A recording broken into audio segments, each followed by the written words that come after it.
Eu não acho que já tenha existido um momento em que os fãs de Pokémon estivessem tão divididos.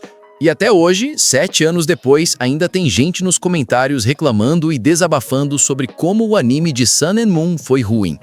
Quero dizer, o anime de Pokémon lá em 2015 era uma época completamente diferente.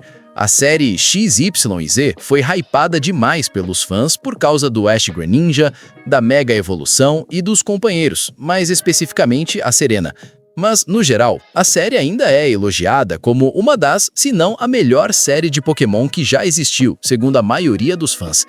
Agora, eu era um espectador ávido de Pokémon quando Sun and Moon saiu, mas eu lembro de ter visto a maioria dos episódios de XY até aquele ponto e de ter assistido apenas ao final, como a maioria das pessoas.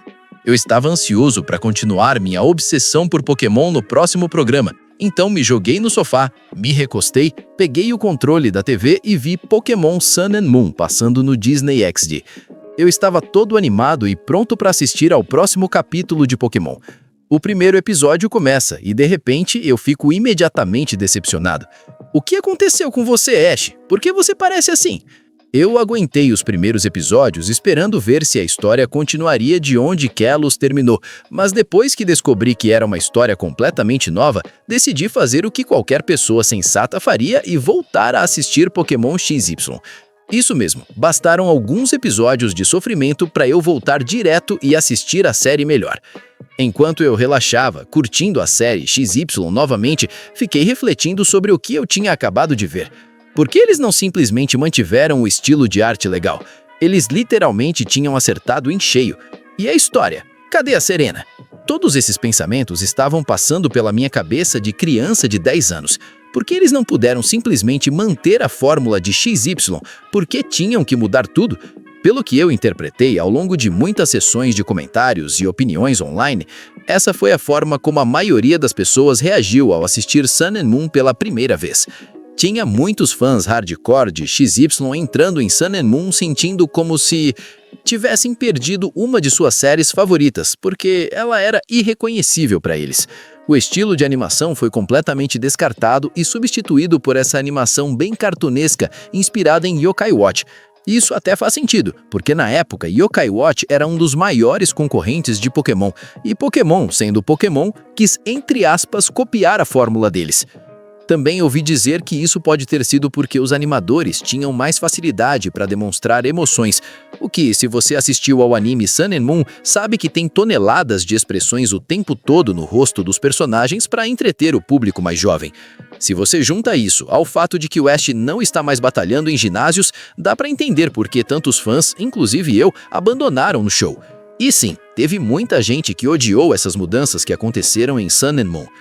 Mas calma, eu não estaria falando disso se algo não tivesse mudado. Algo aconteceu depois que realmente virou a chave para mim e mudou completamente minha perspectiva sobre o anime Sun and Moon. Ok, eu disse que tinha por volta de 10 anos quando comecei a assistir Sun and Moon, e isso foi quando ele começou a passar na TV. Na época, provavelmente tinham só uns 20 episódios em inglês. Avançando rápido uns 5 anos, eu me vi em outro sofá, entediado, sem nada para fazer, e tive uma ideia que surgiu na minha cabeça. Sabe de uma coisa? Eu vou assistir a série XY de novo. Por quê? Porque tem o Gudra. Depois de alguns meses maratonando a série XYZ, cheguei ao final bem impressionado com o quão boa ela ainda era, mesmo tantos anos depois. Mas aí eu lembrei, não tinha uma série de Pokémon que veio depois de XY? Sim, Pokémon Sun and Moon. Cliquei no primeiro episódio e o PTSD já começou a bater. Não, essa animação, isso machuca meus olhos. Mas eu disse a mim mesmo, eu tenho que aguentar, não desiste. Lembra do que o Ash disse, nunca desista até acabar. Então eu continuei, eu perseverei. O primeiro episódio passa, até que foi bem decente. Segundo episódio, ok, não foi tão ruim. Terceiro episódio, temos a equipe Rocket, incrível. Quarto episódio e eu já estou cantando junto com a abertura. Eu consigo me acostumar com isso. Já se passaram quase meia dúzia de episódios e eu não sinto mais ressentimento pelo estilo de animação bobo. Na verdade, eu me acostumei com ele e cheguei até o ponto de começar a gostar dele. Agora, claro, quando se trata dessa animação, ou XY, eu ainda prefiro XY, mas isso funciona para a série e para o estilo de Alola. E falando em Alola, meu Deus, que atmosfera incrível! Quem não gosta de uma ilha tropical cheia de Pokémon? Cada episódio parece tão sonhado, é como se eles estivessem de férias de verdade. Eu acho que gostei tanto que me inspirou a arrumar as malas e agora eu vou me mudar para o Havaí. Vejo vocês depois. Mas vamos voltar ao começo da série porque eu pulei muita coisa. Uma das grandes coisas que eu gostei na série é a escola Pokémon. Agora, no começo, esse conceito parece muito chato e estúpido, e eu concordo. Mas, ao mesmo tempo, depois de um tempo, isso fica bem legal. Você começa a se apegar a esse ambiente e à grande escola em forma de casa de árvore em que eles ficam. Além disso, a maioria dos personagens é bem interessante, tirando alguns esquisitos aqui e ali. Eu fui sugado para esse lugar como se fosse a segunda casa do Ash. E falando em casa, eles literalmente dão uma casa pro Ash morar com o cara principal, o Professor Kukui, que merecia um vídeo inteiro só explicando por que ele é um personagem tão bom nesse anime.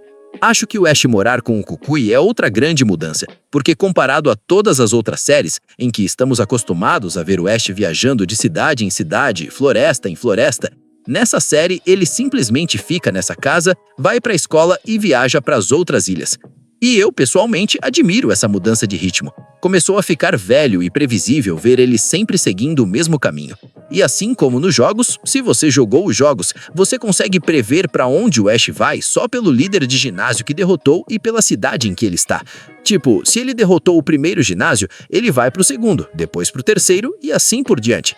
Em Sun and Moon não tem ginásios.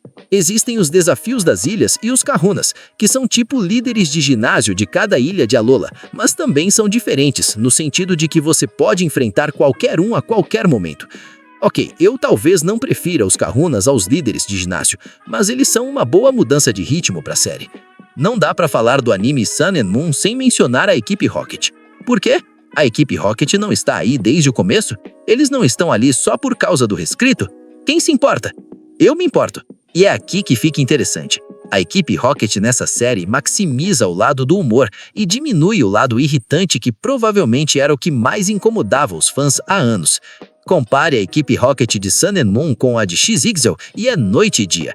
Uma aparece em todo episódio para batalhar com o Ash e às vezes capturar o Pikachu fazendo coisas estranhas. A outra se diverte, tem Pokémon com personalidades únicas, só aparecem quando precisam e tem o Pokémon mais divertido de todos ao lado deles. E esse Pokémon, senhoras e senhores, é o Bewear. A quantidade de vezes que o Bewear simplesmente aparece do nada para agarrar a equipe Rocket e sair voando com eles como bonecos de lana é impossível de contar. E nunca fica chato porque o Bewear é divertido toda vez que aparece na tela. Essa é, da longe, a melhor versão da equipe Rocket que já vimos e eles adicionam muito valor de entretenimento na série, o que é outro grande ponto positivo. E os companheiros? Sim, são muitos, o que significa que nem todos vão ter o mesmo tempo de tela ou o mesmo desenvolvimento. Mas tudo bem, porque os personagens em que eles focaram foram bem divertidos e interessantes. Tirando talvez a Lana, que eu acho que recebeu atenção demais, quando poderiam ter dado mais tempo de tela para outros personagens que precisavam desesperadamente de mais desenvolvimento para a gente se importar com eles.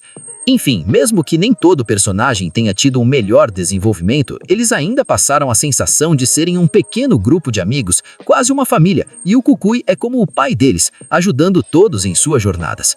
Eu sei que muita gente ama a Lily por causa do arco da Aether Foundation e da família dela, mas eu acho que o Kiawe foi o melhor.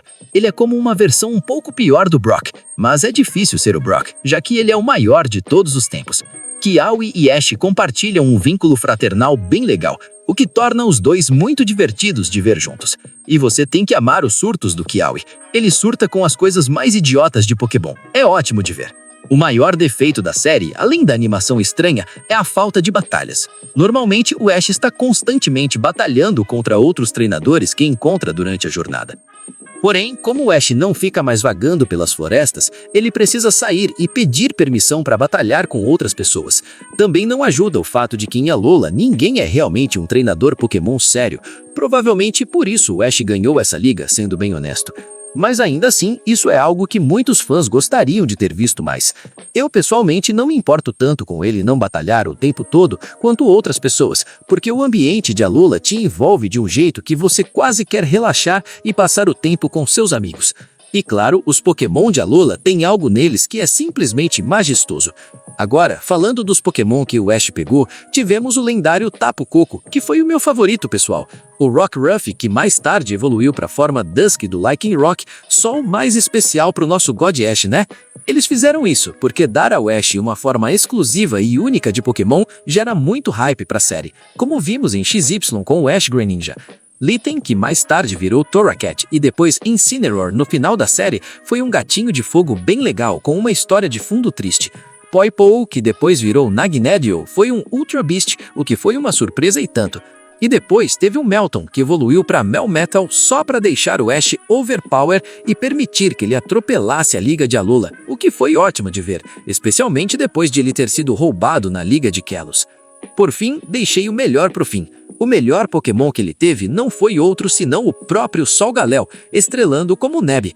Pena que ele esqueceu de capturar esse. Esse time foi, sinceramente, provavelmente o melhor time do Ash em termos de personalidade.